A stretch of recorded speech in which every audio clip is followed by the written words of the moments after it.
Hello folks, this is Marji Roy at 3dcuts.com, and this is a quickie video showing you how to make my little spider. This spider is in the stacked shadow box with the spider web. The shadow box goes together like all of my shadow boxes, and there's a tutorial on doing generically that for all of them, but the spider is a unique addition to this, and that's not covered in the other tutorial. This one is just how to make the spider. Let's get started. I've cut mine. I did it out of a scrap because it didn't take very much. It peels quite nicely. On projects that have all these small pieces, I like leaving them attached to my mat so that I don't lose pieces as I put it together.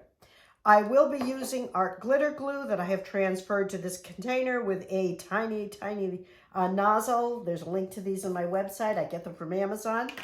And let's get started.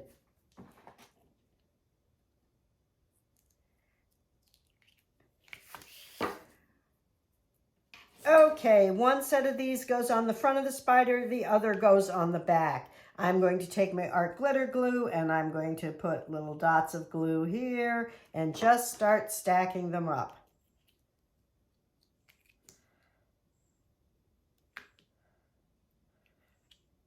Art glitter glue dries clearly, which will be a good thing because I tend to put too much on.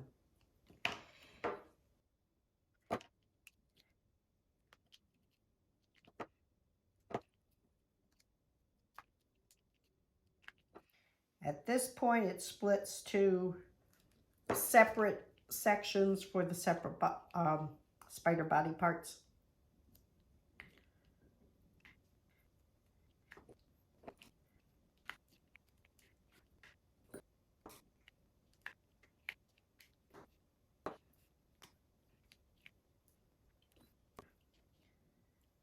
I think the head part is high enough now, so I am just going to add them to the abdomen portion for a little bit. I think there's more dots than I need here.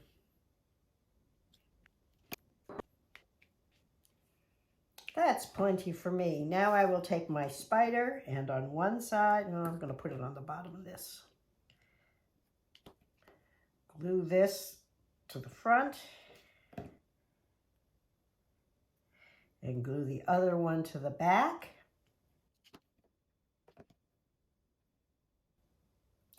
Now the spider's legs go up, down, and out. Up, down, and out. Up, down, and out. Do that to all of the legs. And this will make a creepily realistic spider. It'll give you the heebie-jeebies. Look at that little guy. Yeah. Glue him into one of the voids in the shadow box. Happy crafting, everyone.